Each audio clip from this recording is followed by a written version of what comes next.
Hey everybody, Airbus here. I want to do a video series that will help lower ranks to get ranked higher in Rainbow Six Siege. Now high ranks can use this information as well. They may even find this information to be quite helpful. This is all the things I had to do to get much better at Siege.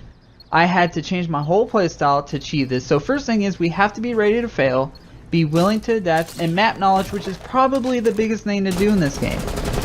Now the overall meta of the game went from a very slow strategic playstyle to a more fast-paced, guns blazing playstyle.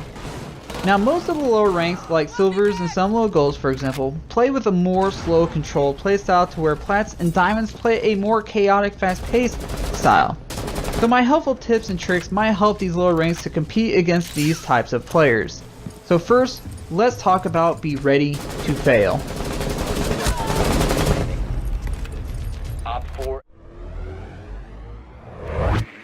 So what do I mean by be ready to fail? For starters, you can't win them all. You're going to lose at some point in time in this game. But use that loss as a lesson. For example, if you keep getting spawn killed, or according to Ubidom, it's spawn peeking, learn from it. Don't go the same route. Take note of which window, prepare for it, or in other words, expect it. You will be very surprised once you start learning from your fails how quickly you'll start adjusting to avoid it. Same as once you get inside the building. If you keep getting killed, take note of side angles, murder holes, learn from it. Apply it to your playstyle. For example, on Hereford base, on the main floor and dining room, a guy shot at the ceiling exposing a tiny hole. When we repelled into the window, he just mowed us down. Because of that side angle for us, it was just a tiny hole, but for him he had direct sight on that window by the bunk bed. Which leads us into our next topic, which is be willing to adapt.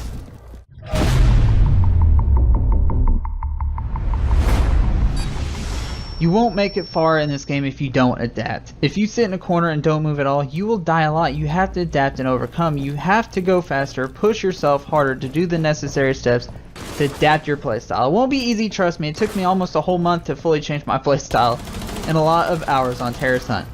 Watch YouTube videos. Watch the high ranks on your team. Note how they move, place walls. They know how to best defend a place. Learn from them. Don't be afraid to ask what they did to get better. From what I see, a lot of lower ranks do is they like to sit and wait for the team to come to them, which is not bad, but if you go up against anyone who mains Ash or any of the lightweight operators, and if you don't move, they will shoot you first due to the Peeker's Advantage. That brings me to another thing. Learn Peeker's Advantage. The more you move, the better your Peeker's Advantage will be. That's why you see a lot of the plats and diamonds wiggle like the worm. It makes them harder to hit.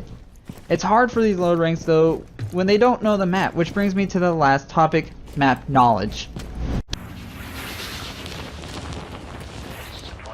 So finally we have map knowledge. Why is map knowledge so important on a game like this? Map knowledge can be the difference between a life and death or a win or loss. If someone don't know the map at all, they will be a lot slower, a lot more cautious when doing things. This is not good when you're playing ranked. You don't have the time to be slow on ranked. Better map knowledge means better callouts to your team. A great callout can secure a kill or even get on OBJ without being detected. For example, we had a game while playing, OBJ was in luggage hold, my friend was last alive, there was one player left. We had a vault cam in the first aid station. I called out he's in the first aid, looking the wrong way. My friend used that information to get the advantage and secure us a win. Play Terrace Hunt. It's a quick way to learn the names or even go on a custom game by yourself just to do a walkthrough to learn the names. Trust me, once you start learning the room names, your success rate will skyrocket through the roof. It's easier to do that than say he's northwest. If you don't know what room or hallway or floor, it really doesn't do you no good. It's just a broad description of where his last known location was, but that doesn't really help you.